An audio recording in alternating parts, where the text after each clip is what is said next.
What is up, guys? Welcome to a brand new Pokemon Go news alert. Today we're going to be talking about why you should probably not be building a team right now. There are a few reasons and I'd like to sort of explain each one, so let's get right into it. So first off, I do want to say that I am going to be vlogging the Rock Music Festival Rock on the Range next week. I'm very excited for it. It's something that I look forward to, and last year was my first time going, so this is my second year, and it's very fun, so I hope you guys are going to stick around for that. The plan initially, at least, was to actually have Pokemon Go be a part of the vlog, but unfortunately that plan was made months ago when we thought that Pokemon Go would be out by now, but it's not out, so I can't really do that, and I still really want to do a vlog, so hopefully you guys are okay with that. But basically, today's video is all about how you should be waiting to make your team. I know a lot of people are theory crafting teams right now based on the main games, and that's probably not a good idea. So when you're creating a team in a main series Pokemon game, you definitely have to take into account a lot of different attributes. There are things that you can't always be sure of, like crit chances or status effects or things like that. There are things that rely purely on the opponent's team being really fast, like Trick Room, for example. There are things that aren't necessarily constants, but most things are constants. You always know the power of many moves, all the competitive moves for the most part anyways. You know the general power range of. You know the power of stats in correlation to the move choices and the move power that you're going to be using. You can take into account the damage that certain moves are going to do to certain popular Pokemon. It's all things that you can take into account all the time. The thing is that there are multiple attributes that are completely random or up to the actual skill of the individual in Pokemon Go, which means that right now it's probably not a great idea to actually make a team or set a team in stone. So if you go over to Pokemon Go, you'll see that there are multiple attributes that you can't really take into account as constants.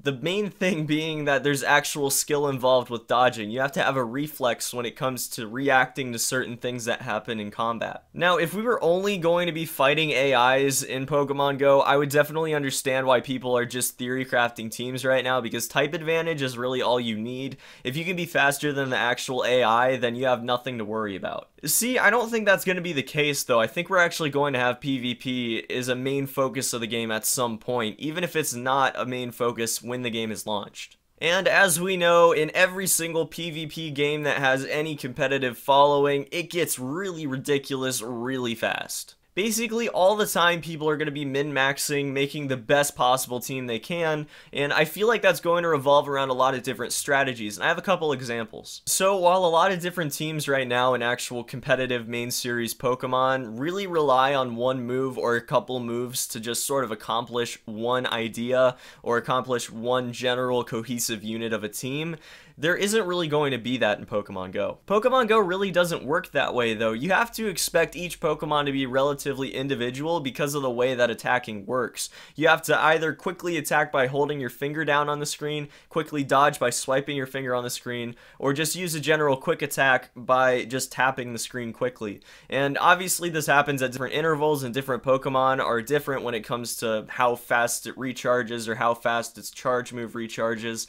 There are a lot of things you have to take into account. See, with a Pokemon like Snorlax, you could probably see it being slower than the average Pokemon, but probably packing a little bit more of a punch with each individual hit. Or with Pokemon like Pikachu, you could end up with a Pokemon that's probably pretty powerful overall, hits very quickly, but doesn't necessarily have a lot of power behind each individual hit. So you have to rely on timing and dodging things correctly and then attacking over and over again to whittle down really powerful opponents. So if your opponent, for example, had a very fast team that didn't necessarily have a lot of HP, you'd probably rather have a Snorlax that can take out each Pokemon relatively quickly than another Pikachu that would go down just as quick as your opponent's Pokemon. Overall, I do think that people are oversimplifying the team building process at the moment, and it's probably not going to be fair to define archetypes and figure out teams before we actually have the game to test everything with. And that's not even getting into stats or stamina bars or weight, and weight possibly having an implication on how quickly you can dodge with certain Pokemon.